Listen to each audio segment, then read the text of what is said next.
Heartland Radio. This episode of Heartland Radio is brought to you by Roman Swipes. Guys have tried all kinds of tricks to last longer in bed, thinking about baseball, complex math equations, their grandma taking a crap. Nana, turn on the fan. But those tricks don't always work. Nope. The folks at Roman, an online men's health company, are changing the game with Roman Swipes, the secret to longer-lasting sex. Roman Swipes are clinically proven way to last longer in bed. They're effective, easy to use, fast-acting, and doctor-recommended, but don't require a prescription. Roman can ship swipes to you in discreet, unmarked packaging, and each swipes packet is small enough to hide in your wallet for whenever you need it. Swipes are great. They will not transfer to your partner, so you can last longer without worrying. Yes, They're super easy to use, too. Just take the swipes out of the pocket, apply, let it dry, and then you're good to go. That's it. Keep Roman Swipes in your back pocket for longer, better sex, and get yours fast with free 2-day shipping by visiting GetRoman.com/Heartland. That's GetRoman.com/Heartland. Listen, this episode is very special. Incredible. We have an interview coming up that is liable to blow your mind. It blew mine. Yeah. Mm-hmm. It's insane. It was an insane conversation. It is. And I'm still numb. I'll say this. I've had the opportunity to meet a lot of humans. Mm-hmm. I've been very, very lucky to meet a lot of humans. I've met presidents. Mm-hmm. I've met president. I've met numerous people in my life. The conversation that you're about to hear left me, I think, the most dumbfounded after just in awe of two humans being just badass motherfuckers who don't take no shit from nobody. It was awesome. It is, and it was eye-opening. Yes. Like, it opened our eyes and it opened your ears to a whole world that exists every day. That every nobody day. has any I think idea. that's what it is. It just goes on, and We you have meet no all idea these what's going on. athletes and famous people doing this job, and it's not to sound jaded, but like the glam kind of wears off of that at some point. And you start to see them as human beings. These people who do this type of work, you know nothing about until you get to talk to them firsthand, and it's mind blowing. Yeah. It is. It's incredible. The responsibility that must weigh on them their entire careers. I mean, I can't fathom it. And like I said, I'm still numb. It was an incredible conversation. Before we get to this interview, I want to let you know that it is completely sponsored by American Freedom Distillery and their featured product, Horse Soldier Bourbon. Listen, you're going to learn why after you hear this interview. But if you're going to drink bourbon, just drink this one. Mm-hmm. Get you some Horse Soldier Bourbon. It's the only bourbon you should ever let touch your lips from this point on for the rest of your life. Let's just fucking get into it. Joining us in the studio, three really true American heroes. Our two guests today served as Green Berets, since retired. They were part of a group of less than 100 Special Forces personnel that were sent to Afghanistan immediately following the 9/11 terrorist attacks. And they were charged with this very simple mission. It's the 90-some of you that are going, dismantle the entire Taliban network and render the country of Afghanistan safe from terrorism from this point on. Pretty simple mission. Simple mission. And expel Al-Qaeda. And expel Al-Qaeda while you're at it. If you have time, also expel Al-Qaeda. Yeah. You're welcome. And so if you've seen...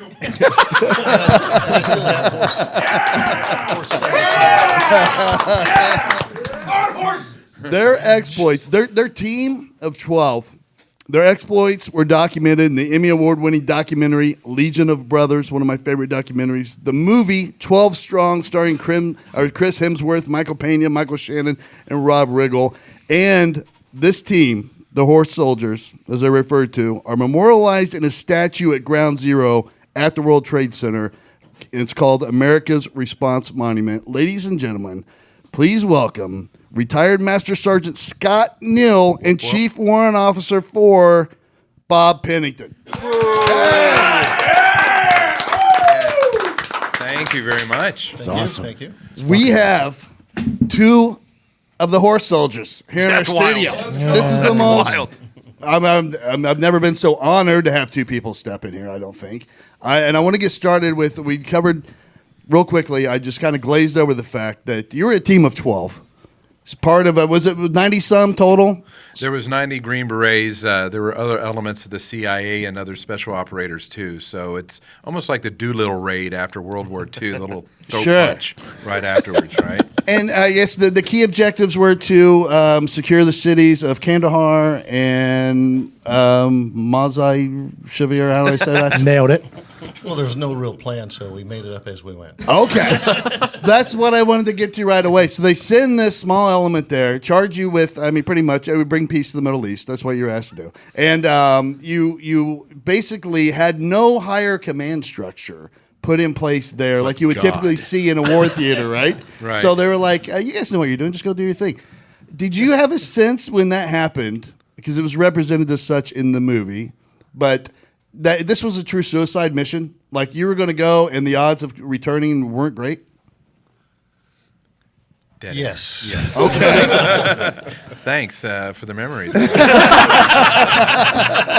Since you put it that way. I just saw my life. Yeah. My eyes. No, I think, just imagine being anybody and 9/11 happened, right? And Right. everybody's saying, send me. You got the Delta Forces, the SEAL Team 6 of the world. You've got, all the ninjas and ninjets wanting to go in. And really what had happened was they started making this big battle plan. All the generals got around the table and they're already writing their books. And they wanted to have big airborne invasions and big land invasions. And then at the time, the President Bush said, hold on a second. And it was really a small officer, very low in rank, said, well, why don't we just send in small teams of Green Berets and the agency and let's go figure it out and see what the intel on a battlefield is. And so that's how it started. Okay. Yeah. So it was an intel mission? It wasn't like, hey, you're going to have to go to completely battle against an entire, basically, army of lunatics over there. It was an intel mission, kind of get boots on the ground? Well, it was twofold. Hoofs The, on the the ground. intel portion and also go battle because we knew we would fall into that. Got Yes. it. Yeah. Yes. So, really Green Berets, what makes us different is we fight by, with, and through, right? We raise a guerrilla army. We inspire others to fight the battle for you. And our motto is to free the oppressed. And what we found out is there was these different tribes and these different factions that the Taliban were just slaughtering wholesale for the last 10 years using all that old Russian equipment. And so that had pushed a lot of the Mujahideen fighters, or almost like, Comanches and Apaches. They had went up in the mountains, and the only way to get around was either on horseback or Toyotas or, something. Right. So you had to find them and locate them and make them believe in the cause. So- I mean, before a team goes in, they actually get a briefing from the command, and they actually give them paperwork, and they give them intel to work their operations order off of. So ours was like 3 pages. Here you go. Really? This is what we know. You guys go- Shit. You guys go in a room and go plan, and hey, good luck. Oh, shit. Some guys somewhere in some country, right, are some bad guys and do something. So, the movie was interesting. It had a big hero named Chris Hemsworth. Sure. It had a love interest and all that, but the truth is really, still untold. And there was just, and Bob really can tell you, how do you picture 2,500 horsemen riding over the mountains, attacking, Right. and 1,000 infantry? And this went on in multiple locations all across the country simultaneously. And it was unknown to the command. They really didn't have a grasp. And some of us had slightly different missions. They all want to ask, who were you in the movie? But some of us were doing different things at different times to different people. Of course. Okay. And that was the mastery of the vision of, the command at the time was just send small Green Berets alone and unafraid with a bag full of hand grenades and say, make it happen. Yeah, and one of the things, if you guys saw 12 Strong, that was an accurate depiction was when they write us back and they say, hey, you guys need to get off your butt. You need to get moving. What are you doing there? And we went, what the heck is he talking about? Are you crazy? We'd been in battle now for a good week, and we'd been slaying left and right. Right. And then all of a sudden we get this comes back at us. And so Chris Hemsworth, or Mark Nooch, the commander, he gets fed up and he writes me. I'm at a different location. He goes, hey, Bob, I'm going to write this. And so he, of course, comes out and he writes them back and tells them, hey, you have no idea what we're going against right now. Basically, we're fighting a 19th century war on horseback. Wow. Using 21st century technology, but still, that was our maneuvering. But guess what? It did pay off because the horses could go places the vehicles could not. So we were able to take the high ground on a lot of places and actually bring down the scunion on the enemy. So so you show up and you guys you linked up with this General Dotson that ran one particular faction or tribe, and did you know ahead of time that they were fighting from horseback, or did you learn that like on the spot? And how do you do it? Like you guys weren't experienced horsemen, right? Prior to this? Oh, well, one guy was. Mark, Now, one of the 12. Now, me, my experience came from, have you ever been out in front of Walmart? You saw the little horse? Oh, yeah. 25 cents. Yeah. Well, it's gone up to 50 cents now, so Inflation's a son of a bitch. I know. So it takes a very long time, I assume, to become a proficient horseback rider, Especially let in the alone to mountains. fight a war, on the side of a mountain on one. Well, Mark had ridden in the rodeos.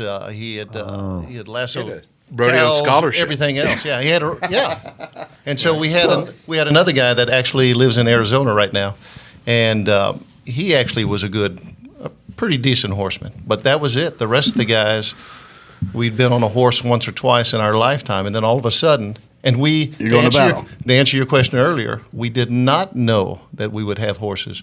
We actually thought that once we would get in the country, they would have vehicles for us. They did not. And they did not. And they did not. No.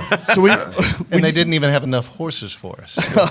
great. Jesus. So when you get there, you meet up with the CIA, I assume, initially to link up with with Dotson, as the go-between. So what happens when you meet with the CIA? What was their plan? What knowledge did they pass on to you once you arrived?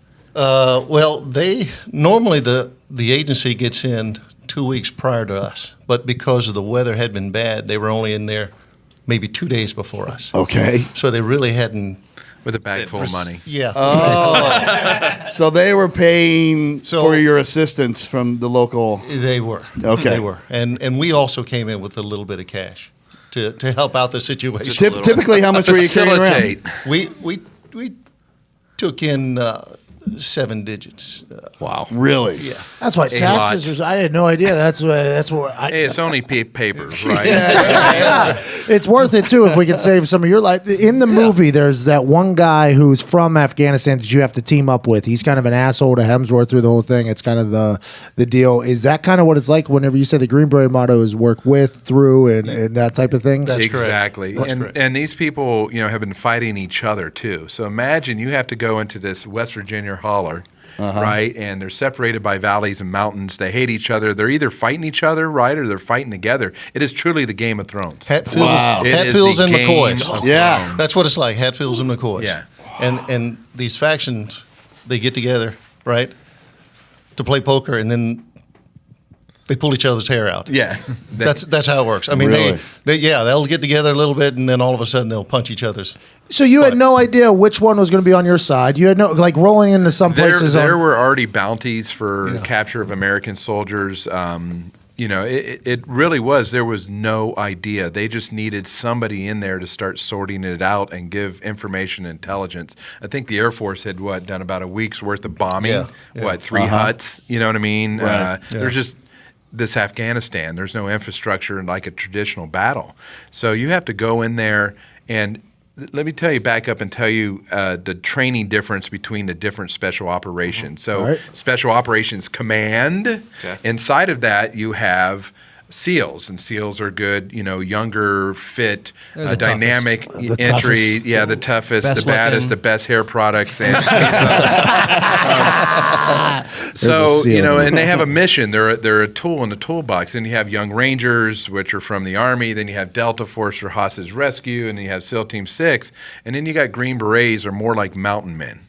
Right, they're kind of curious and unconventional. They don't listen well. They operate in small teams, probably in trouble most of the time.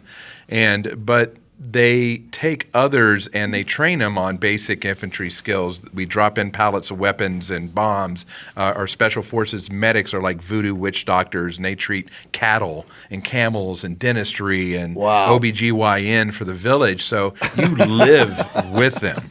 Right? And you can't just jump in somewhere and the next day encourage somebody to fight. You have to actually have a bond and tell stories and be in the campfire and share and sacrifice. But they are diplomats. That's what our greatest asset is, because we actually, what helped us win is we actually brought these different factions together. We had a commanders, an area command meeting. And we had all the commanders come together and said, hey, look, the way we got to win is we got to fight together. Well, and your timing was really good, too, because you had Massoud, the leader of the Northern Alliance, who got whacked 2 days before 9/11. Yes. So they were already fixing for a fight anyway. You get perfect timing to go. He was very well respected. He was one that all the other leaders would listen to, right? The Lion of Pangier. And then when you bring these people all together, how difficult is the language barrier? Do you have interpreters, or are they speaking English? Are you guys speaking multiple languages? You're actually speaking through interpreters, because they all have different languages. Some speak Farsi, some speak Arabic, Pashto, Russian. So there was Russian in the movie, right? Dostum spoke. He spoke Russian. He spoke it pretty well. Some of us could speak Russian, and we could understand some of it. So that kind of helped us there. On the other side, we were a lot of us were Arabic speakers, so we didn't.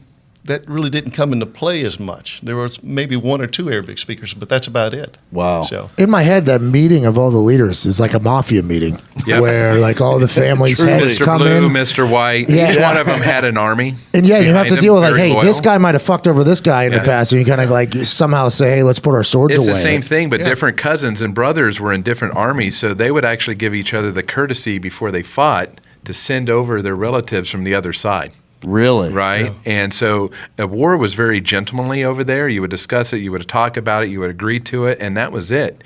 And you would offer the enemy a chance to surrender the night before. yeah, Wow. many times Dostum would call. He'd call to a village that we were about to just bomb the shit out of, and he would call them up and say, "Hey guys, the Americans are here with me. They got planes. They're rolling overhead right now, and we had like 2 or 3 planes loitering, just ready." And he'd go, hey, so what do you guys want to do? You hear those planes up there? And you could actually see the back door open, and they'd start flying out. Really? Yeah, but the good Taliban, because there's bad Taliban and there's good Taliban. Wait a minute. Okay. Yeah, and So the good Taliban would stay there, and then they would join forces with Dostum. So we continue to just build this army. And Like a snowball rolling down. Like a snowball rolling Everybody down. likes a winner. Yeah, and as we I'm with them. I'm with them right You can't beat them, join them.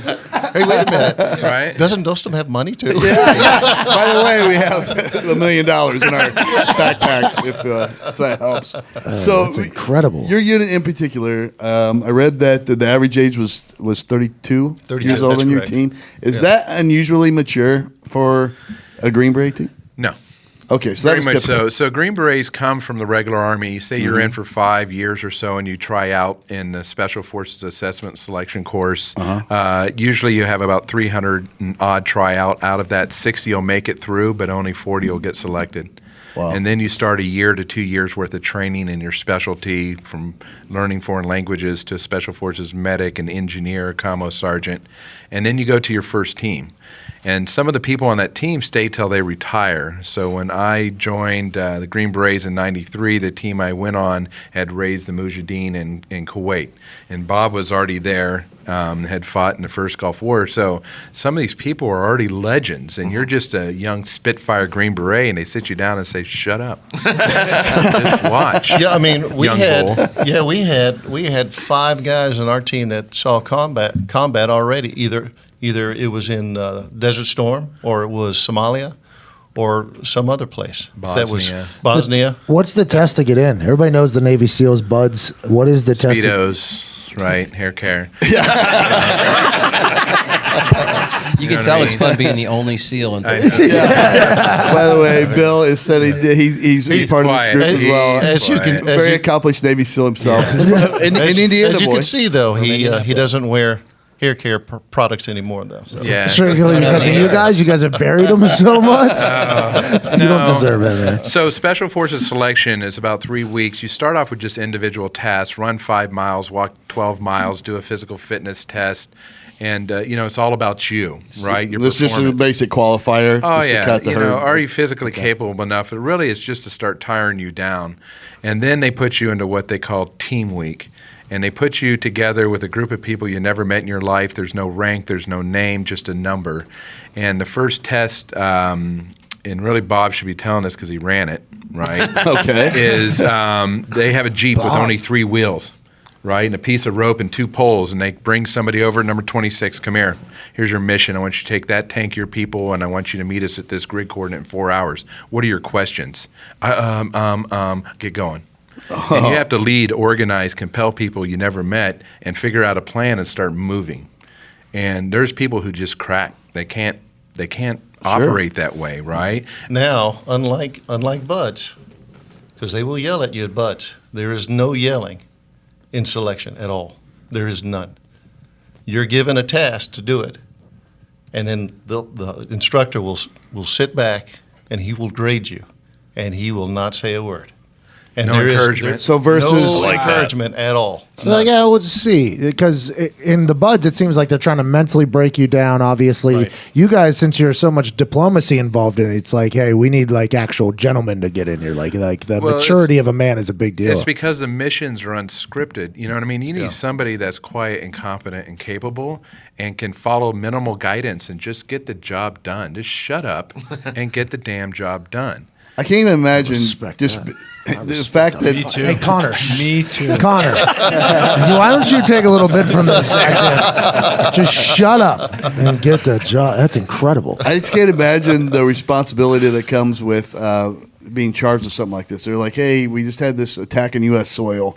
The person or people responsible are over in there somewhere. We don't really know what's going on around it, but they're over there in there somewhere, and there's a problem. We need to have you guys go over there and figure out what's going on and put an end to it. Yeah. I mean, and you just It's almost like being an expeditionary entrepreneur, Yeah. right? You just make it up as you go. Your team has been together for so many years. You know, sideways in the night, who's who, what they'll do, how they'll react. And, that's the thing about just being calm.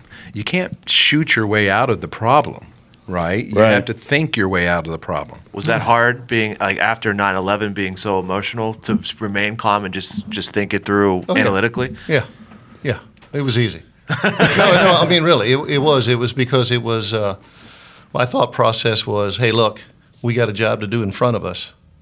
Don't let emotions take you over. Just do the job, and the enemy, believe it or not, can feed off of your emotions as well. So if you're on the battlefield, and I told this to a couple of people, if you're on the battlefield and you're showing nothing, absolutely no compassion or no remorse, they're scared to death. Yeah. Because they're watching you going, holy cow, these guys, nothing is fluttering them right now. they're not bothered by anything. No. And there's nothing like a massive B-52 strike.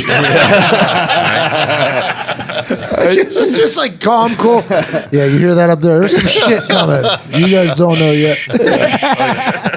And there we go. And we're done. So he talked about the diplomat, the medical services, the project management, or project engineer aspect of being a Green Beret. Let's talk a minute about the warrior aspect of being a Green Beret. When you put boots to the ground over there and you started to bring all the elements together to accomplish what needed to be done, and you had to actually get on horseback and go out there. First enemy contact, can you describe that for us? What happened and where it was? Yes, that was, well, for me, it was later on. The first action took place. The first day we were there, we called in planes. We called in the airstrike. But what I need to do is go back to, once we landed, we got off the bird. It was a helicopter, Chinook, and made our way to the base camp. And then, they put us up for the night. Sure. Well, the next morning, here comes Dostum. Dostum was not depicted as he was in the movie. The movie, he's an asshole. Yes. In real life, he was not. In Okay. real life, he saw us. He goes. Thank I God. mean, he met us, and the first thing out of his mouth was, "Are you guys ready to fight?" Absolutely. Yeah. And he rolls out this big map. It's as big as 2 of these tables. He rolls it out, and you can tell he had done some planning. And he goes, well, here's what I'd like to talk about. And it was me, Mark, and the team sergeant. We're all looking at this map with the agency guys with us and Dostum. And one of the agency guys was a very good interpreter. And he sat there, and we looked at the map, and we went, Mark and I looked at each other and went, man, this guy, he's on it. So it was well done. He's got a plan. Yeah, Okay. he's got a plan. We just need to tweak it a little as we start to roll. Right. Because we knew it would change. What we didn't know is how fast we would move. Okay. But we moved that day. That day, we sent 6 guys up because we didn't have enough horses, as I said earlier. Right. The other 6 stayed back and received some resupply drops that came in because we needed more radios and some more equipment that we couldn't bring in because you couldn't take the weight.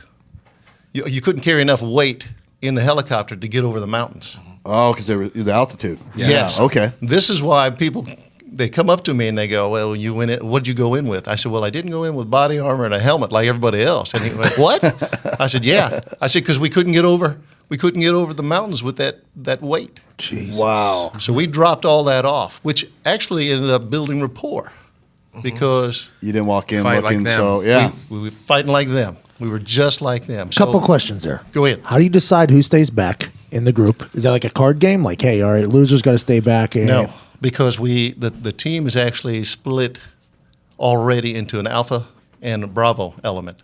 I command the bravo element. Mark commands the alpha element. So a 12-man team breaks into to 2 6-man teams. But we can break down even further.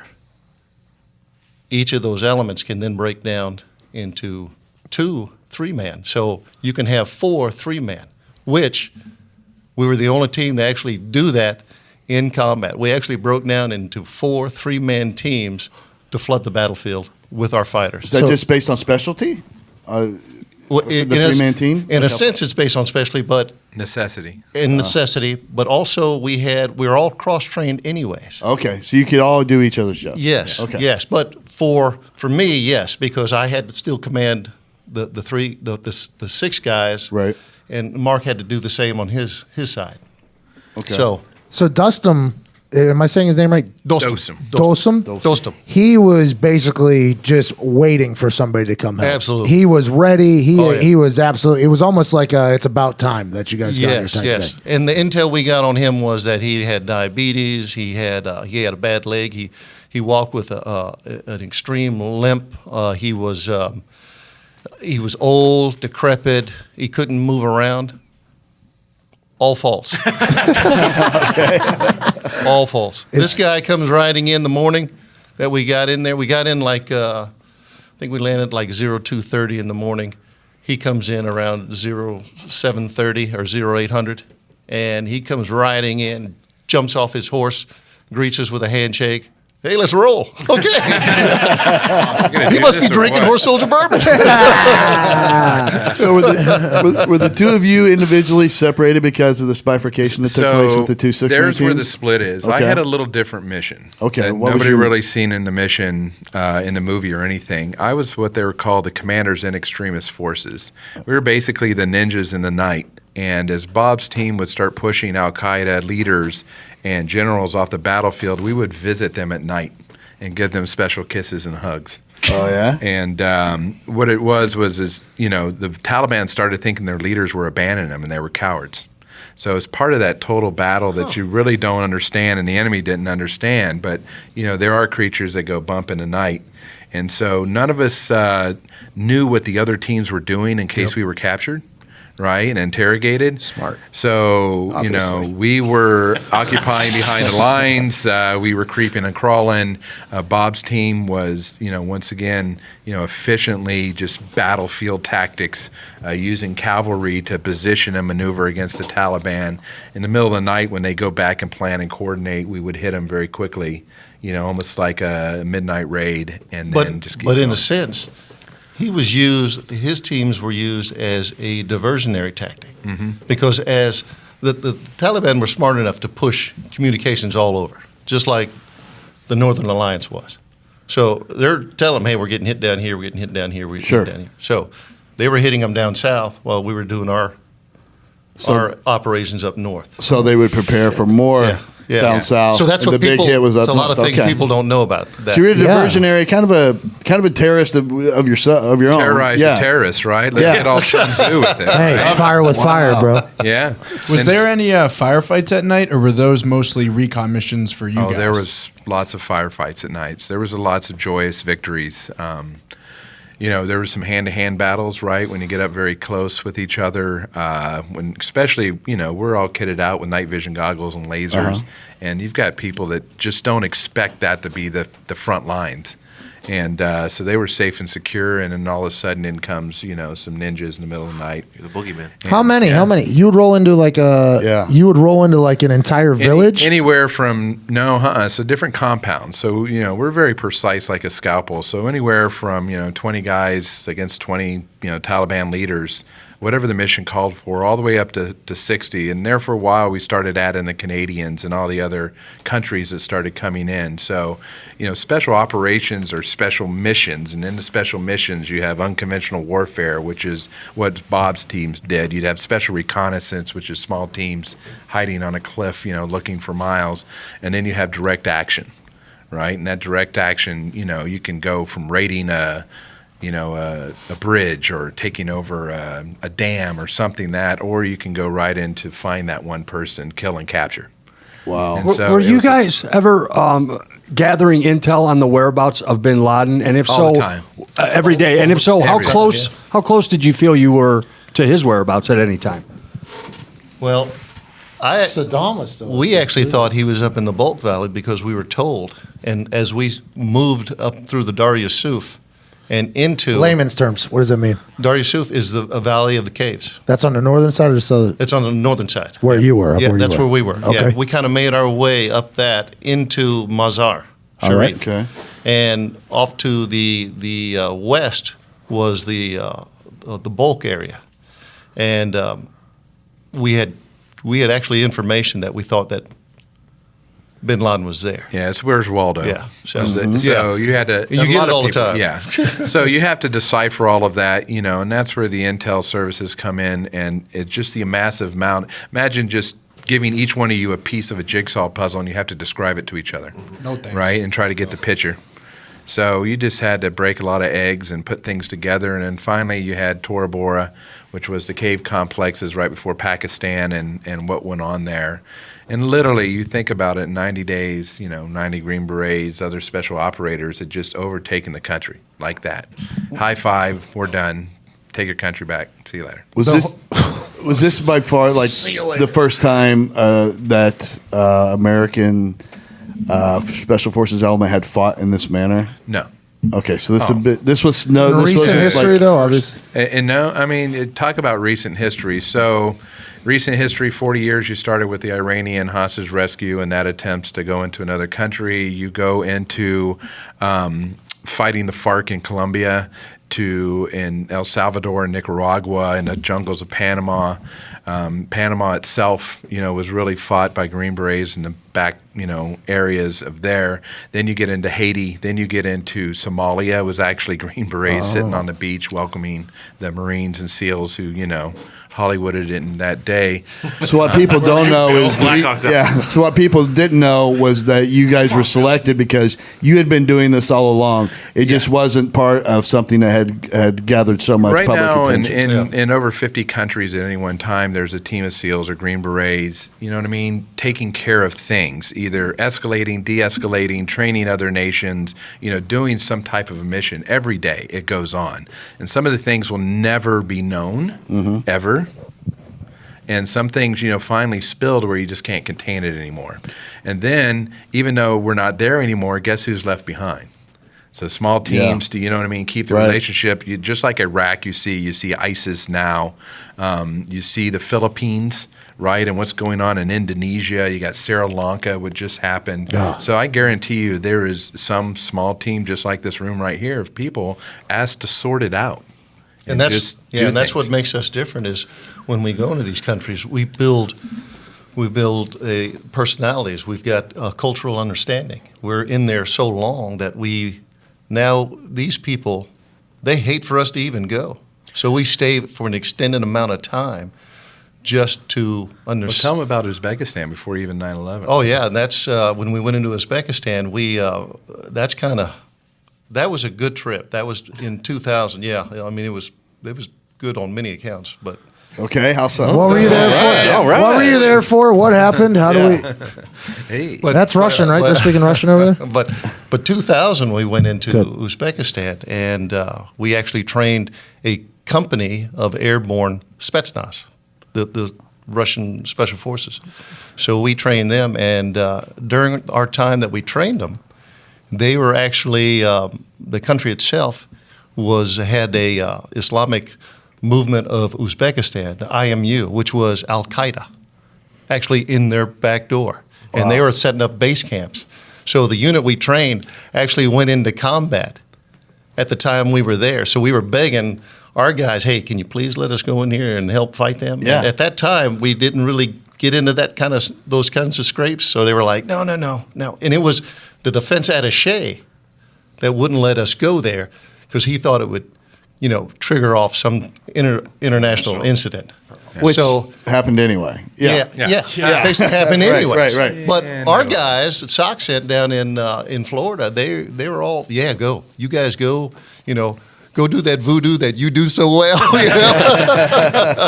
The amount of freedom it sounds like that is bestowed upon the Green Berets is something I assume it's a lot of pressure. I mean, because international tensions could flare up at any given point. Uzbekistan, all those places. Is that something that you have to prepare for? Obviously, like, hey, if we step on any toes here, there could be a big fucking problem. Absolutely. So, like we talked about, a sergeant, a special forces sergeant, either goes through communication, AM, FM, Morse code, high frequency, antenna theory, all of those skills. The special forces commander, the captain, goes to the CIA, goes to Department of State. He goes through all the different agencies to build relationships, because that's where you need to function when you're overseas. And you have USAID that has resources that could help villages with wells. You have Department of Agriculture, which can bring in, various resources. So the team leader is more of, the coordinator and diplomat. The team sergeant's just the big monster, the silverback gorilla. He's been there the longest. So all of these skills are in concert at all times, and you never know exactly how the mission turns. So sometimes you're more prominent when it is just a medical mission. We did them in the 90s in Kenya, taking doctors and vets because the government wouldn't service the villagers in the entire country. So you just accept the mission. This is your mission, and you plan for it over 3 days, and you just execute it until you come home. Did you hate that the movie came out? Because you said like a lot of things happen are never going to be heard about. Just like the guy that killed Bin Laden. Obviously, there's Zero Dark 30 was a movie that came out. It always seems like the actual warriors aren't the ones that end up leaking the information. It's other people. And then on the back end, you kind of have to clean it all up. Is that kind of the situation that the horse soldiers are in as well? Well, it depicted the teams. So diplomatic. Yeah. It actually.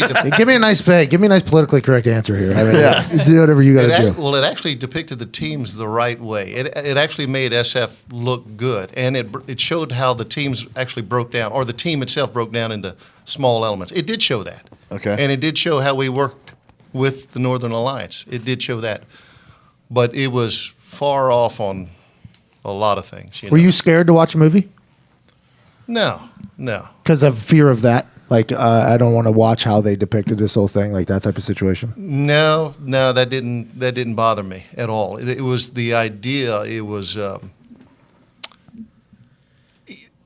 I guess, in a sense, I just wanted it to be good and correct. But as a whole, I wanted to make SF look good, Special Forces look good, Yeah. and make Green Berets look good. Okay. Yeah, we don't quite what have I the want. portfolio of movies. what that did- they consult.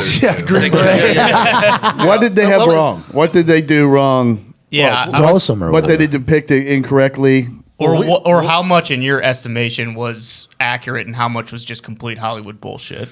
Well, one is, like I told you about Dostum. They made Dostum look like an ass. He wasn't. Dostum was ready to fight. We had built a large army, bigger than depicted on the screen. I mean, actually, I think we were all said and done. We had 35 to 4,000.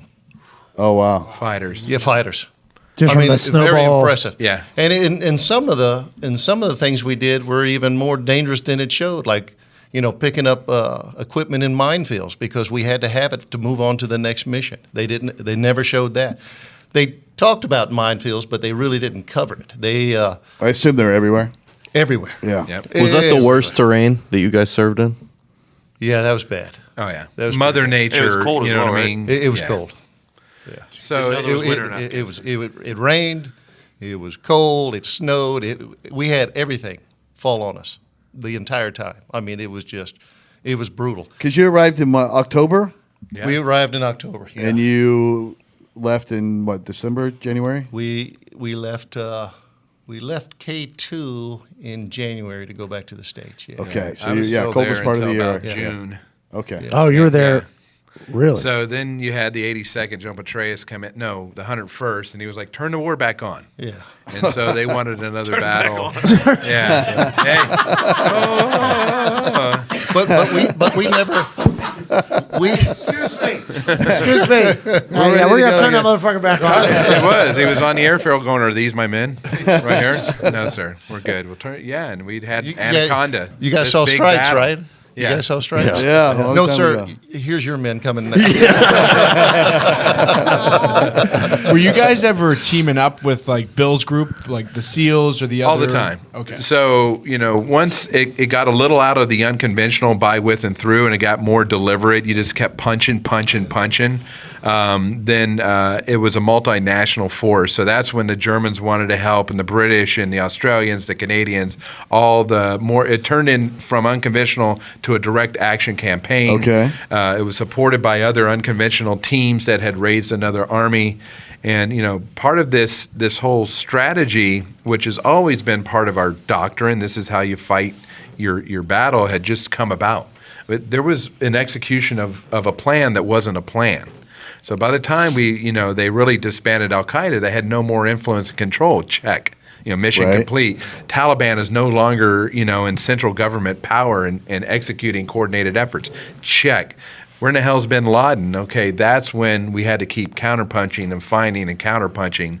But at the time, what we were told and asked all of our teams to do was very simple, was defeat the Taliban, right, and expel Al-Qaeda out of Afghanistan. War's over. Handshake, And high five. you did that in 3 months. 3 months. You accomplished that in three Thank fucking you. months. You're Yes, welcome. Jesus Christ. Thank you. You're welcome. So we did. But we did continue to collect Yes, because- intelligence. We Sure. had to, yeah, and we had to.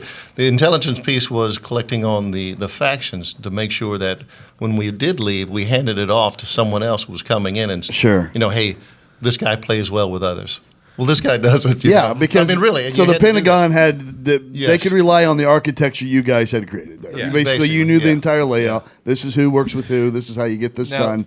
the and other then thing- what? So when didn't mean to interrupt, but when ahead. you leave after that point, when most of the people leave, you stayed behind, Scott. What happens from December to June? Is it just basically wreak havoc, seek and destroy? We got to find Bin Laden. We're going to hit this. Yeah, until- so we started hitting targets that intelligence would drive us to. So you had commanders that had fled to compounds and trying to reorganize different factions, rally support. You had other high intelligence. We had Osama bin Laden's doctor identified. They needed to get together and meet. Right? Because if it was electronic, we knew exactly where they were. So they had to meet in person. So anytime you saw more than 3 cars, you knew something was going on. It was a party, right? So you had to have constant pressure. In military, it is about pressure. Pressure keeps people disorganized. And then you can handle and mop up things. Then you can negotiate for peace. And, once again, the Afghans have a way of war. And you're on my side, or you're on your side. You're coming to my side, or you're going to your side. They accept it. And once they shake your hand and commit to it, they're on your side until momentum changes, then you're on their side. Right? So that's what we're facing now, right? Momentum has shifted, and Taliban has taken back over, and now more people are loyal to them than the central government. Can I visit? He wanted to play in the spring basketball league. Oh, I respect that. God, I hate to interrupt this conversation, but we got to pay bills, and we are on the subject of underdogs.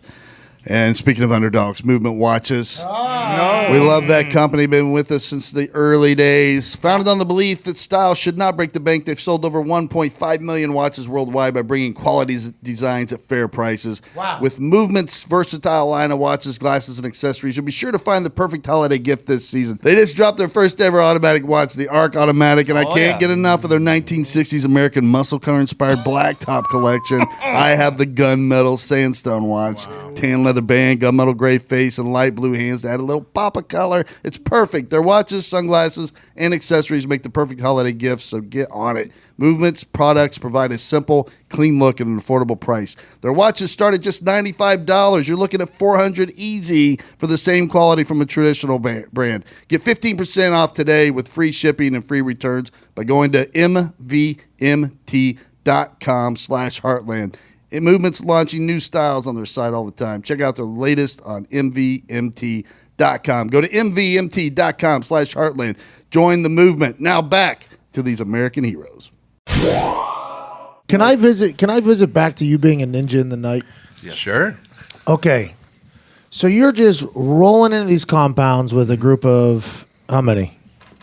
15, 20, 60. Are you hiding out all day until it is night for you to get in, or how is it? Are you leaving, coming, going? We have multiple ways to infill, whether it's airborne, aerosol, vehicles, walking. You analyze the mission right in front of you. There's this compound. There's 50 houses around it. They can hear the helicopters coming because of the height of the mountains around it. We have everything in our arsenal. You truly plan your own mission, and then you tell the leadership what assets you need, the type of guns you need, right? The distances you'll be engaging, the type of aircraft that'll support you in case things go wrong. You just bomb the piss out of it and scoop it up later, right? So all of these things become, part of your planning mission. And I can show you in a dirt hut us making mock villages out of cartons, like driving X's and O's and like backyard football same type thing, right? Yeah. And so we plan our mission ourselves. We would ask for the assets, whether, it was helicopters or gun jeeps or something. We had it all there for us. And just like here, we'd kit up and we'd just fly out there and knock it out that night. So you would drop off. Sometimes I assume you're just creeping in by foot. Creeping in by foot, whatever you want to do. Ground. So let me get real personal with you. You can tell me you don't want to go that far if you don't want to. You see in movies, you guys creeping in, middle of the night. There's sentries or whatever, like a fire watch walking around or whatever. Sneak up with the wire, the garage, silent kill, drop, boom, you move past. Yeah. Is that real shit? Real life shit? Just like that. Like cover his mouth so he doesn't make a noise. You pick him up, their feet are still running because they don't see at night because you usually go in when the lunar, his cycle is down, so you can't see at night. You use suppressed weapons. You use silenced weapons. You use hatchets, whatever it takes. Wait a fucking minute. So you're hiding behind like tomahawks. You're hiding behind like a wall. Fucking Gary Paul. Yeah, you're hiding behind a wall, and a guy walks by just like in a movie, and you fucking just snag that guy, grab him by his mouth so he can't talk, and just fucking boom over. You gotta grab his mouth if you do it quickly. Right? There you go. Before he can even yell, it's just like boom, he's dead. Throw him down, and now you got to move on to the. Or you have snipers in Overwatch that use suppressed weapons that take them out. They'll be a few inches from you, and that's how you train. You badass motherfucker right there. That's Hollywood got some shit right. That's. There's been a battle. I had a friend Tony, who's probably he was the army power lifter of all of Europe. His fingers were the size of this water bottle right here, right? He ended up doing hand-to-hand in one room with 4 guys and killing them all. Wow. With a broken clavicle. Wow. Yeah. Wow. Right? And so you just got to do it. And, sometimes you'll run into a room and guys will surrender right there. Sometimes, they'll start shooting. And you're just, going. We had a guy who couldn't do a podcast because he broke his clavicle falling off a fucking scooter. There you go. Yeah. You got a guy he killed 4 people. Sounds like an exaggeration. With his bare hand. Try to go home. So with that, all right. So with all that in mind, obviously, if people listening to the show knew nothing about Special Forces or Green Berets or Navy SEALs up to this point, everybody has a sense right now. It's a very unique member of the military, very intelligent people, very creative people, unique people, right? But you have this, you're creeping in the middle of the night, you're doing what you got to do to other human beings in order to get the job done. You leave that. So, boom. You have to fly home, Bob. Hey, family, here I am after going through that for several months or a year. How do you turn that off in your brain? How do you become Bob the father or Scott the husband overnight? And it depends on what trip you go on to, because when we left, believe it or not, and you guys probably don't know this, when we left, I guarantee we don't know it. I don't know it. When we left Uzbekistan, when we came out of Afghanistan, then left Uzbekistan, we'd already known we were going to Iraq. Really? Wow. Yeah. Did not know that. So when I went home, it was, and I tell my wife, I would tell her, hey, I don't want to see anybody at the house. I mean, I don't care if it's brothers, sisters, family, nobody, except for my kids and my wife. And for 2 weeks, it has to be that way. I don't want to see anybody else. But, you know, when I came home on this one, I already knew I was going somewhere. But I didn't go home and tell her, hey, I'm getting ready to do this. Right. So I came home, hey, we're going to go in here. We're going to clean our stuff up for like a week or so. And then, you want to take some leave? Okay, we'll take some leave. Then I got to come back and start training again. Are you going somewhere else? Well, no, you know, but we still got to be sharp. Yeah. So it's simple. Yeah, but you Just have to simple balance like that, right? That's a real balance that Oh, you yeah. have to do Oh, yeah. is Oh, yeah. balance the family, because you know you're not going to have a lot of time back at home, and you already know another mission's coming, which you're probably already trying to prepare for. And some people can do it, and some people can't. And that's even in our line of work, we have people that actually it was enough failed for them. It was Yeah. too much for them. They had to say, "Hey, I got to go. I'm done. Sure. I did my part, and I'm out." So Well, I imagine it's very hard to turn that off. I did when this. you're home. I did it. I was in for 30 plus years. I did over 26 as a Green Beret. Wow. Yeah. Hey, That's a long there time. needs to be more movies about your motherfucking ass. Jesus. I keep telling Scotty that. I can write you one, man. But you think about it, the same group went home, and then there was the invasion of Iraq. So you think Right. about the Kurds up north, the WMD, you know, the capitulation of Iraqi generals and all this other stuff. It was the same group of people that went in there. Hey, war's easy, right? 90 days, we thought we were done. And then they sent us into Africa because you had foreign fighters coming through, and then it just kept going and going and going until you either were killed or you retired. So, Well, that Middle East is going to be in war forever. I mean, yeah, it that's- has been and it will be. Yeah, Oh, yeah. literally I'm not a big religious guy, but in the Bible it says this will just be an unrest for eternal time, and it's not that the Bible has been accurate on everything, but I feel like that really, since the beginning of time, the Middle East has been in the middle of war, and it'll never stop. It'll Yeah, really have never you ever stop. seen that satellite photo where it's all lit around the world except for the dark places? Yes. That's where Right. it is, and it's true, metaphorically and religiously and you know, in truth.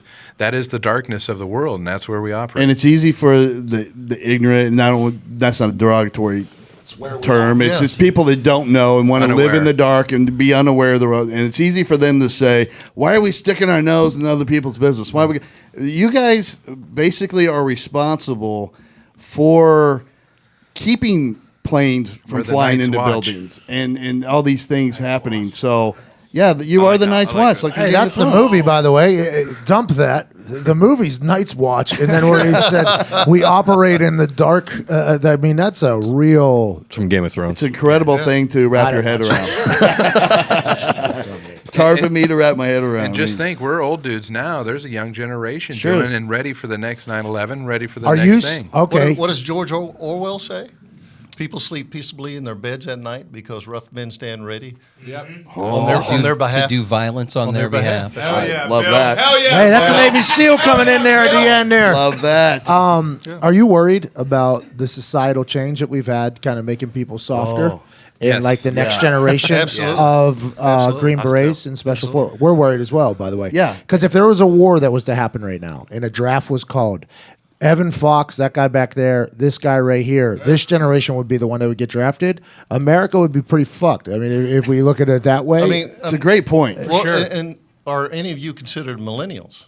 I don't think so. the right? back. in the back. No, these two. That's who we try. Yeah, those two right there. But that is the changing way of America now, and that is it's taking us down a dark road. Soft. To be A little honest. softer. It's So very soft. is the military seeing it? Are there Yes. people Yes, like yeah. Yes. way They're up the chain overweight. going, the guys, what's average happening? recruit, even though they're highly intellectual and intelligent, right? And the battlefield has recently relied on drones and video games and the non-personal side of war, but there's a dirty side of human conflict. Unfortunately, we need a certain number of people that can effectively sneak up behind somebody and stick a knife in the base of their skull before they can make a noise. I mean, that has to happen. Read a map, know a compass, you know what I mean? Play outdoors. And we're kind of lost that, skills that made American very frontier and pioneering, right? And you don't get 3 meals a day, and you don't, have a video game that solves it, and you can't hit reset. Right. I mean, it's so bad. This afternoon, I saw in the hotel room, I saw the news. It was Fox News, and the Human Health Organization came out and said, okay, any kid, we're going to put out a new rule, a new law. Any kid under 1 year old cannot play with some type of media, whether it's a phone or a game or anything, because they're picking it up.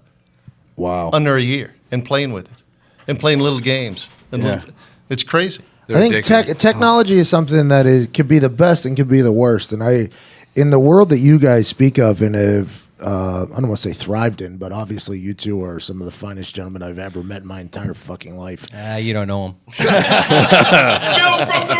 True, very true. But it does seem Where's like... the whiskey? that's what I was about to say. We haven't talked about that yet. Well, we'll lead in at the beginning to make sure. But it seems like the type of guys that you are, I don't want to say are disappearing, but it seems like it's going to be a tough group to find. I think the Green Berets and the Army and even the Navy with the SEALs and everybody you're talking about, it's going to be tough to find those gentlemen that can pull that off. I don't think they make many men like you on Earth in the history of time, but in the future, it looks like I don't know how many there's going to be of you guys. Well, even in selection, we're a little too stupid to quit, right? We didn't think our way out of being in pain. And just walk in another 2 hours like, sucks.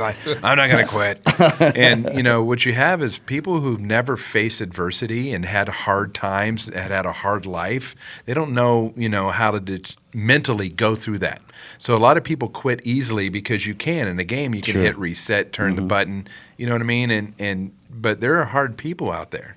Very, very, very morally and emotionally hard people ready to do naughty things, to this country. We talk about it all the time in athletics for young people. Like, it's hard. You learn a lot in sports. Team sports. Yeah, because... And it's getting harder for coaches to balance that pushing you to the point that you go to complete exhaustion, but you're not able to quit, versus almost getting in trouble because you made somebody throw up during. Yeah, I've seen the human body survive tremendous, amputations and injuries and still fight on. The Afghans, they don't know the difference. Right. You know what I mean? They'll go till they drop dead, not tired. I had a security guy that worked for me. He was an Afghan, of course, and I threw him in the back of the truck so he could just watch out for me. This guy had eaten grass and drank water for a week. Wow. So I gave him a couple of the meals that I had. Sure. Of course, he was starved. I said, hey, don't eat that too fast. You will explode. This Horse Soldier signature bourbon whiskey. Whoop, whoop. A small batch brewed in Columbus, Ohio, because Kentucky's too fucking expensive. Made by American Freedom Distillery. Yeah. This is a beautiful bottle and beautiful design. How'd you decide to get into this? Whiskey for my men, beer for my horses. That's right. Yeah. Well, we make whiskey, not war now, right? So, all the taglines. No, actually, the only job for a while for us was to kind of be a government contractor and go back overseas. And so now you have guys that just fought their whole life and really, even though they're entrepreneurial and they're probably the best business-minded people, nearly, criminal in their mindset, What? right? Hey, wait. What?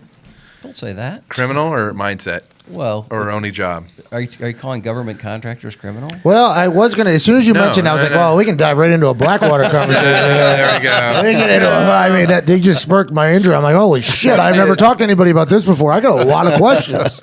Well, what we were missing is this understanding of business and the culture of business, and it's easy for us to pick up a gun again. So think of Magnificent Seven, right? The only good business is a business and the business is war. So there's a lot of friends that were making a lot of money, right? And they were doing things that were necessary at the time. But, I wanted to go in a different direction. And we went to Yellowstone, we fly fish, we did everything a tourist would do because we really never really take vacations, always at war. And we did a horseback ride through the middle of Yellowstone, and then we were coming back out of it, and we saw a little sign that said free tours and tastings. Free tours. There we go. Tastings. Yeah. So it was a small craft distillery, but it was a husband and wife. They worked it together. They were tired and exhausted, but they made some great vodkas, and they just told you everything. And you catch on to that. We're people, Sure. That's our culture and background. So we Googled every craft distillery from Driggs, Idaho, back to Tampa, Florida. It took us a while to get home. Right? It was John's mom that said, "You drunks need a hobby." So then we went to Scotland. We had a friend that was a Royal Marine and started a Scotch distillery. So imagine learning Kung Fu now. Yeah. Right? I know Crane. So we learned how to make Scotch. We went into Ireland to the world's oldest distillery, Kelbegan, and learned how to make Irish whiskey. We actually learned how to sail a couple years ago, sail to Cuba, and learn how to make rums. Oh, let's go. Look at you guys. Right. And so, like this year, we're jumping into Normandy. It's the 75th anniversary of D-Day. Nice. So we all had to get recertified and jump. Our kids learned how to jump too. Wow, so we had the very first aircraft going over and jumping into the 75th anniversary. Wow. So we always have adventures. It's the only thing that we were missing, and we're little Peter Pans. Right? Yeah. Praying that we wouldn't break every bone in our body when we hit the ground. Right. So a couple of things I want people to know is that American Freedom Distillery, all the founders are from your team or other special operations groups? We're all in the community together. All special forces. From the agencies, Navy SEALs, all of us, it's a very small community. And after all the ribbing is done and whatnot, our families got to know each other, our kids got to know each other. We wanted a business where it's just like this here. Everybody's sitting around yapping, but nobody can put out a crappy product. Sure. And on your featured product here, the Horse Soldier Bourbon, this is the statue on the front that honors you guys at Ground Zero, right? That's right. That's great. Yeah, and the bottle, I read that the mold that forms the shape of this bottle is actually made from steel from the Twin Towers. Yep. Absolutely. Wow. Yep. That's incredible. So we have all forged relationships there, and because the statue does overlook the National 9/11 Museum and waterfalls, we were actually looking for a discount on how to get our bottle molds made for Green Berets too. And we horse traded, and we had an opportunity, and we took it, and we don't really over advertise, and it wasn't a gimmick. None of us are gimmicky. We're not a marketing Madison Avenue company. Sure. But everything means something. And you see on the label it says Forged in Fire, just like we were. Wow. Where do you buy it at? Right now we're in Indiana. So we launched in Florida last year. So you got 21 First Amendment, right? 21st Amendment. And 21st you got Amendment. Payless Hey, Liquors. into a Payless fucking liquors? microphone. I mean, come on. I mean, if we're gonna give this vital information, There you go. let's at least We Get 'em, just, Brian. we just rolled out a month ago, and that's why I'm here. I didn't serve with these guys. I carry their bags now, which works out fine for me. But yeah, we just launched a month ago. It's doing great in Indianapolis. Yeah, sure. People love it. People get behind these guys in the story. It is available at 21st Amendment in all their stores. Payless Liquors and Big Red actually just rolled it out. Yeah. And surprisingly, in the market like this, there's a lot of independents. They've all carried it too. So really, any liquor store, and if you walk into a liquor store and they don't have it, ask for it, and then maybe they'll buy more. This is incredible. And the story of you guys, I mean, let me tell you something, after man. listening to this. Like I am floored always whenever we get an opportunity through Pat to meet people like you, but except that you guys are you've exceeded my expectations. I can tell you that. I mean, the story is incredible. I always loved the movie. I had previously seen the documentary, so I was already fans of you guys individually as real people. And this is a big deal for me. It's a big deal for America, and I want people to know also that you guys have not lost touch with the people that continue the mission that you retired from. You're helping vets. You're helping them cope. You even help develop some programs to help Green Beret and Special Forces members adjust back to the real world after leaving combat, right? Yeah. So we do a lot of charitable stuff. I work with President Bush and his Team 43. We're on several, congressional committees just, telling the case. But our biggest thing is, veterans are bombarded about how bad we are. Right? And everybody feels sorry and miserable, and we kind of turn this generation into the misery patrol, and we're trying to show everybody this is America. Live the American dream you've been defending. Start a business. Be bold. Be brave. Right? Get with your buddies and just conquer the world on the business community. Don't take handouts over here. Okay? Get off your butt, and let's get back in the economy. Although Ocasio-Cortez says the VA, there's nothing wrong with it. It's not broke, so we're in good shape right now. Let's not get started on that. By the way, I looked over here and I see that you're actually wearing a Blackwater shirt. And whenever we go off air here, you're about to get pelted with questions. Just know that. I can't thank you guys enough for coming through here, though. Absolute gentleman, man. Absolute gentleman. I can't thank you enough for everything you've done, obviously, for the country, for the world. But if I don't drink much right now. I'm currently trying to get in shape. But you obviously... I'll drink yours. So you have... I'm going to drink this today because you guys are here. I feel like it's the least I do. I have to. But you guys have is the bourbon whiskey the only thing you guys are currently selling, or does the Freedom... The bourbon's... first and foremost, it is the horse we rode in on. We're making a rum because we went to Cuba because we have a bunch of old bourbon barrels after we age and pour, right? So we'll make some other things just for, grins. Sure. But really, the bourbon is what's going to, make our family successful for the next couple of generations. I hope you sell 7 billion of these. You guys deserve it. So do I. Yeah. You guys. Because I'm getting a helicopter and I'm going to visit people. Soldier whiskey. Pat, I wanted to mention, too. We've done well on the San Francisco whiskey competition as well. Our bourbons have won more medals than we have. Yeah, that's right.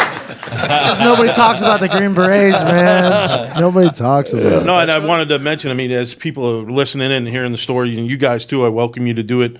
Follow us on Facebook, and we've got some signings coming up tomorrow night, Saturday morning, and then Saturday night at Payless Liquors and at it'll be tonight. Amendment. It's actually this is going to come out tomorrow. The signings, you come in, there'll at least be 2 of these guys there. You get one of these bottles signed. It's amazing. I met these guys a year ago, and I love working with them. And having that bottle on my shelf, everybody asks about it, and I'm proud to tell the story. And I'll tell you, I don't care how many bottles I sign, and I've signed several hundred in a night. Attaboy. Yeah. And I tell you what. We'll always shake a hand. There's somebody always in there, and there's several of them, that always want to bring up their dad who served in the military or their brother who served in the military. And they got killed in action or some story like that. Right. And the other way to help... It's actually great. Help us as a business is, is just ask for it.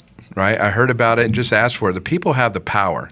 So as we kind of learn distributor relations and you got bar vendors and you got all these other people, if they ain't heard about you, they don't care. If they don't think the customer wants it, they won't buy it. So it's power of the people. So the more people we see and tell the story and the message, they're the ones that have the power. They'll go into a bar and say, why don't you have Horse Soldier? I guarantee you the next day, ring, ring, ring, we need a couple bottles here. And that's how you win. Yeah, I'm going to start a movement at all the liquor stores I frequent. I can tell you that right now. Todd frequents a lot of them, too. Take a wild guess. We don't have the Commander Select bottle here. It sells for $600 a bottle.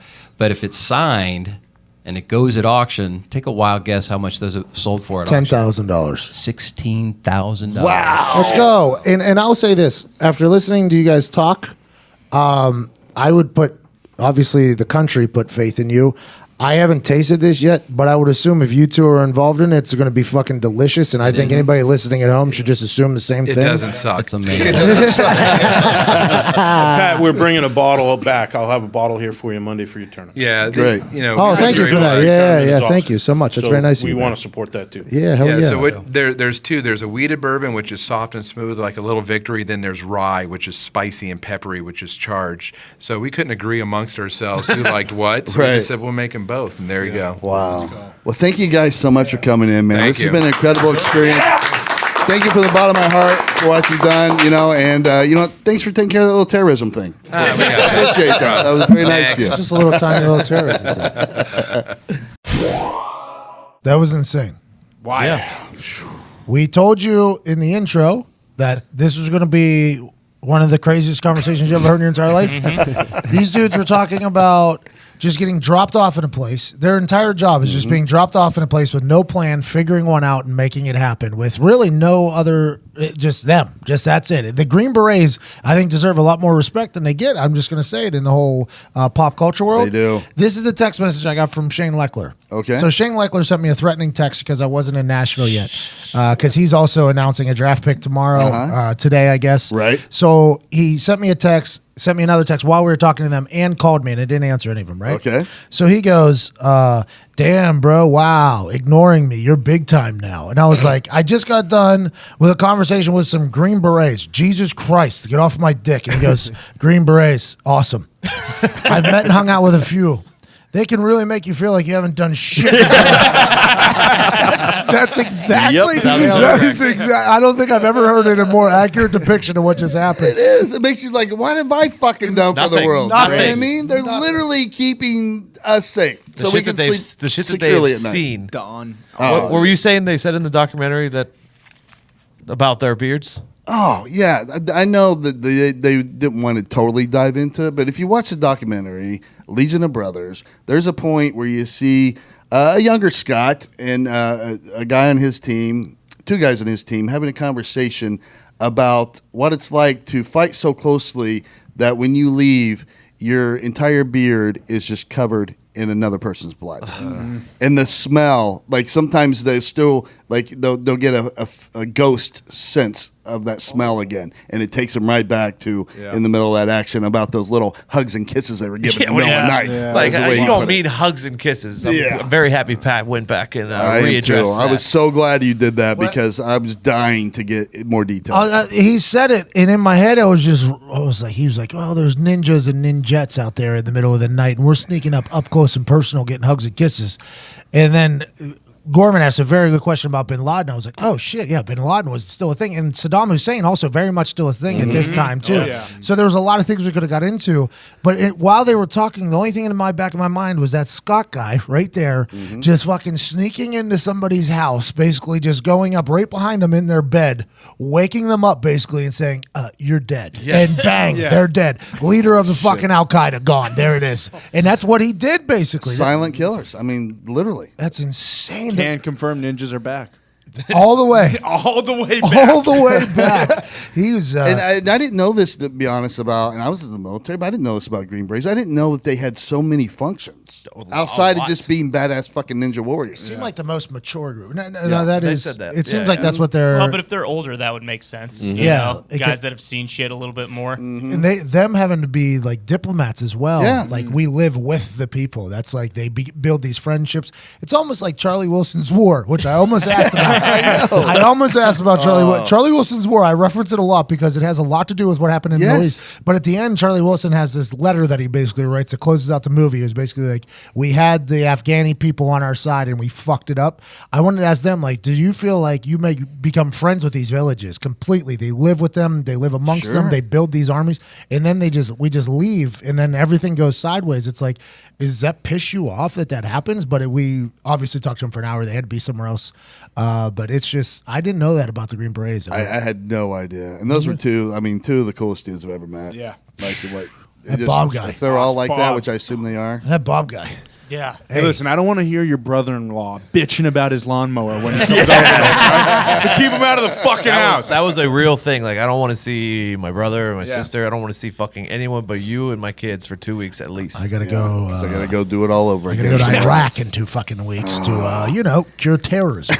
You could run into either. We were talking about it earlier. Run into either of those two at the bar and have no fucking. Scott, I think if you look at Scott, you would be like, if you have any knowledge of a military person, Right. you look at Scott, you're like, yep, that guy's a fucking Probably a SEAL. In Yeah, my yeah. head, I would have said Right, that guy's a right. SEAL. Yeah. The Bob guy, though. Yeah, science teacher. Yeah, he looks like a professor. Yeah. He really does. He looks like a professor or something like that.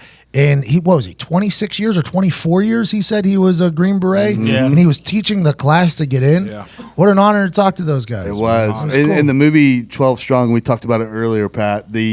So Bob is played by Michael Shannon, his character, and he was the guy who talked the commander into letting Mark, the former commander, come back to duty to serve as the commander during this campaign. And there was a point where, because the new commander, Mark, was younger than Bob, the general Dostum. He was sitting down and he wouldn't talk to the younger guy because he looked at Bob and he could tell. He's like, why won't you talk to me? He's like, because he has killer eyes. That was Bob. Yeah, that was Bob. And I guess that really went down in some fashion like that. Yeah. Like you could tell because Bob had a lot of combat experience. I didn't even think that was actually Yeah, Bob. that was Bob. That was the guy in the meeting in the cave. Yes. It's all coming back where he wouldn't even look at Chris Hemsworth. He would just Right. look at them and then he wouldn't even talk. Yes. And Bob was basically handling everything and like telling him like, relax, we'll figure it out. That's real. Like, now granted, he said a lot of things were not accurate Sure. with that. But and- they did say out there that was pretty accurate. Yeah, pretty accurate. Hey, by the way, no offense to Chris Hemsworth. If Bob's in the fucking room, I think everybody there, let's let that fucking guy, let's let Bob handle this. Let's do that. Oh, how about like they just get dropped off in this foreign country, this foreign land, and then all of a sudden, oh yeah, you got to learn how to ride horseback through the mountains. Crazy. Here's $1 million. Now go hop on a horse and figure it out. While shooting like an M4 or Yes. something. Like, And by the way, because I'm still learning how to interview people, I fucking forgot to ask them if they still ride horses to Me this too. day Well, because they of did it. say in Yellowstone they did. Yeah. Yes. That's how literally how they stumbled upon their business. Hey, remember last time we were on one of these? Riding through the Middle East, man. Yeah. Now here we are in Yellowstone. Free tastings. Shit. By the way, whiskey was very good. It was. Very Unbelievable. good. We got a chance to take a shot with them Yeah. whenever we get What out of an here. honor. It was very good. And I am going to push the shit out of that Horse Soldier bourbon whiskey. If you're going to drink a bourbon whiskey, make it theirs. Those guys should get rich. Yep. Yes. Those guys For are sure. guys that we should make rich. Yeah, because when you buy something from somebody, you're feeding into their business. There's no Yes. Correct. business that deserves more success than that. Yes. I mean, come on. Go get it now. I agree. And it tastes good. It really does. does. It really Delicious. does. It does. I mean, I wasn't going to do it, right? But I felt like You had to. I'm not, you know what I mean? I Yeah. felt, I mean, it was something you had to do there. Well, American you're not heroes. always in the presence of people like that. Yeah. You Ever. know what I mean? It's just an honor to be around I'm them, not let alone sure. take a shot with I'm them. not sure if we'll ever meet Nope. two humans like that No ever way. again. No way. I honestly, No way. and I asked him a question. I said, "Do you think the future will there be Great. any more I of love use? Great question. Any more of use? Nope. And I don't know if there ever will No. be. The world's changing. You're right. That was a great question, and boy, they were on it too because you can tell they've put a lot of thought into it. You talk about these young pussies. They were ready to go. When I said that line, and you two people will be able to see it hopefully, but when I said, yeah, the world needs, and it sounded kind of crass when I said, but the world needs a certain number of people that are willing to walk up and stick a knife in the base of someone's skull before they can yell out and alert people. Yeah, Ty loved that and one. Bob's eyes lit up and he pointed at me and he was shaking his head. Yep, Yeah. you're right. Oh, dude, and they're those people. So cool. Jesus. And they're wired. we work in the dark or whatever. And then what was the other one? Or the Night's Watch. Game There of was a Game Thrones. of Thrones. Yeah. So The Night Watch. He Yeah. loves the Game of Thrones. Yes, he does. Scott Nice. does. Yeah. They lived it.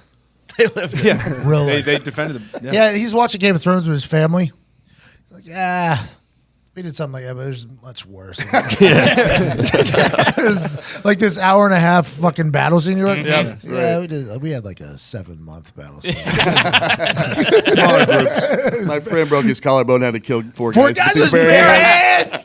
Oh, Nick, you did not deserve that. I by didn't. the way. Yeah. I mean, I showed up. I came to work. It was the pink guy that kept me at home. That was the one. But I had to.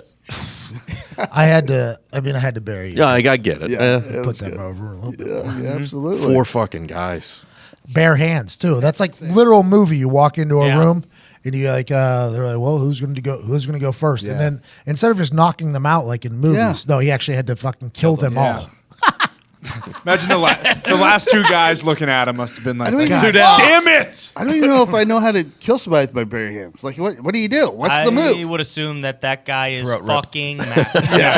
And then Probably he was took just They said what his, crushing His with fingers are the pipe. size of a water bottle. he said his fingers were the size of a water bottle. So he's the mountain, but He's probably crushing skulls in his bare exactly. hand. what did the CIA just create that human? Where does that guy come from? Captain America. That's what he is. What do you say? He was like a power lifter or something Yeah, like he's that? like the Like European he was- powerlifting champion in the military. I can't yeah. wait till we accidentally run into a guy. Like one day I'm gonna be like drunk, stumbling around somewhere, and I'm gonna fucking run into that guy and be like, "Let me see your finger.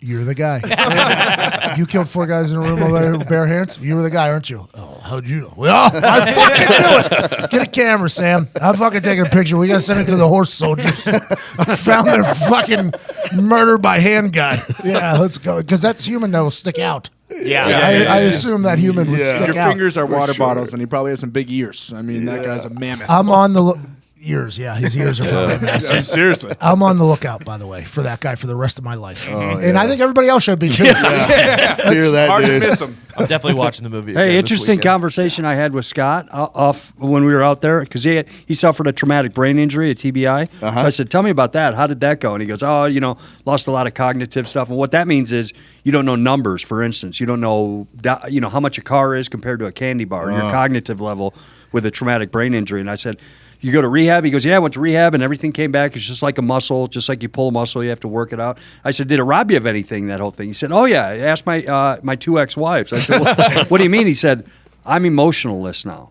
He goes, I don't have any emotion. I'm emotionless. Really? From my brain injury. So I'm thinking of this, and he did go back into service after that thing. So he's going there with that killer mentality before. With no emotion. Yeah. Suffers the explosion, which ultimately suffered this TBI brain injury, and he says he goes back to it, and he's just robbed of all emotion. Never, you know what I mean? Doesn't have an anger. Doesn't have a. I'm surprised he didn't just keep going. Yeah, good guy to have on the battlefield. That's what I'm saying. Yeah. That's the type of thing that probably helped, especially whenever he was such close quarter killing people. I wonder how much emotions he had to begin with. I mean, that probably Well, and takes it Bob out of you. alluded to that too when he was saying, how when they would go up and the enemies would see oh, these guys nothing shaking them, Yeah. we're fucked. No They're armor. not showing any emotion. They don't have any armor. They're just What's going silent on, boys? killers. What's going on, boys? Just us, a horse, and a fucking gun. What a just stoic, Yeah. just a stoic fucking. That's it, Connor. Sometimes a presence just says all it's needed. Yeah. You don't need a voice. No, absolutely. I completely agree. Absolutely. You took some big time shots both on Twitter and in that interview today. It's been a good week. It's been a good week. You have not been shaken. Not at all. Jesus saves you, man. Everybody find Horse Soldier Bourbon. Gee, we can't say it enough. Obviously, you're on board, and they have social media, so you can find it and you can Only hit on 'em up. Facebook. I almost went after that guy a little bit later. Yeah. Yeah, Come come on, man. I mean, what the fuck are we doing? Let's. What? You got a MySpace too? Like, Are you guys on LinkedIn? Get on the ones that matter. that's what I'm saying. Get on the ones that we can actually promote you, man. That would be great if we could maybe promote you a little bit. $16,000 collection bottle. Yeah. Awesome. With the signed. That's awesome. Yeah, that's awesome. That is Good And for them. That's what I'm saying. That's awesome for them. By the way, we have a signed one coming, from what I understand, to as a prize at the golf outing. Yeah, Let's go. For an The auction Pat at McAfee the Foundation yeah, charity absolutely. golf outing. I might try to win that. Yeah, no kidding, right? Good luck. They are on Instagram, American Freedom Distillery. Okay, Oh, here we nice. go. Here we go. Let's give them a follow. Let's give them a push. Let's get them rich, and they are incredible. I couldn't be more impressed with a group of individuals than those guys right there. Their Twitter also, I think, is AF Distillery. Capital A, capital F, capital D. There we go. I mean, the guy's promoting his fucking He's on there. Facebook. Yeah, he just doesn't know. I think Facebook must be their biggest. AFD? Capital AFD, yeah, distillery. AFD Distillery? Or AFD Distillery? AFD there it is. Distillery. Oh, and it's the name on it is Scott Neal. That's my fucking guy. Follow. Let's go. They only had 53 followers here whenever I started. They have like 5,000 on Instagram. I think that's their bigger one. And the picture of him in his Twitter profile is 100% worth looking at. Just want to let you know that guy looks badass right there, man. Well, I mean, just true American badasses. Yep. God damn it. All right. So I'm going to remember this day for a very long time. but it is Friday, and we need to end the show on Nick Morato's Friday Banger. So if you're on YouTube, quickly, it's going to be... How do I search for Bob on Twitter? Is it just baddest? Grim Reaper, I think. It's at Killer Eyes. Yeah. What was the one quote from the documentary on body count?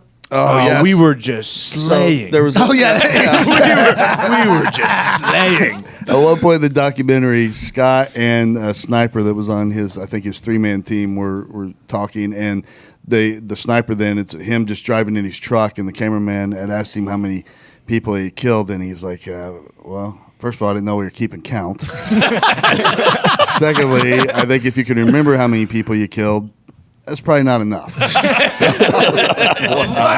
are just different cats, man. Different cats. He was also saying how a huge part of it is obviously you can't injure civilians. So he would sometimes in the middle of the night, they'd get bad intel and they'd roll up on a fucking farmer. They roll up in a compound in the middle of the night thinking it was some leader of Taliban or Al-Qaeda or something's compound. And they'd go in and it's a full fucking family and a farmer. And this farmer grabs a shotgun like, what the fuck's going on out here? And Scott was like, well, I'd have to fucking grab a shotgun. I'd have to snatch him up and then tell him like, hey, nothing's going to happen. Give some lollipops to the kids and then say sorry and just fucking leave right out the back door. Yeah, I won't give away the whole documentary, but Scott was telling us, and Bob brought it up after we were done talking, that Scott would always carry Baby Ruth bars in his cargo pockets of his pants. And Scott said, yeah, it's just like after the gunfight's done to celebrate. And but there's a scene in the documentary where he's telling a story where they were clearing a house, they were looking for Taliban, and they get into the first room, and there's a little girl, and she just starts screaming. And he's like, oh, my God, because the bad guys could be in the very next room. Yeah. Now they know we're here. I've got to shut her up. So he swoops her up, grabs one of those Baby Ruth bars and strips the package off and just touches it on her lips. And she was like... So he walks outside with this little girl, and the other guys are in a gunfight, and they're like, Scott, what are you doing? We're in a gunfight. He's like, I don't know. I got this kid. What do you want me to do? So he just walks off. A badass dude, man. Badass dudes. Badass dude. Well, this episode's Friday Bangers are going to be brought to you by Policy Genius. Oh, yeah. I don't know if you've ever shopped around for life insurance before, but it's a huge pain in the ass. It's like working a jigsaw puzzle. I don't have time for that. I'd rather buy an original picture of something than have to puzzle piece it together. So do that with your life insurance. If you got a mortgage, kids, or anyone that depends on you, life insurance is a puzzle you're going to have to solve. Yeah. And Policy Genius can help you do it because it's an easier way to get life insurance. In just 2 minutes, you can compare quotes from top insurers and find the best policy for you. They'll even negotiate your rate with the insurance company, which is special. No commissioned sales agents, no hidden fees, just helpful advice and personalized service. So if you're puzzled by life insurance, head to policygenius.com. In 2 minutes, you can compare quotes, find the right policy, and save up to 40% while doing it. Policy Genius, the easy way to compare and buy life insurance. All right, YouTube viewers, we hope you enjoyed the show as much as we did, but it's it for you. It's time for Friday Bangers.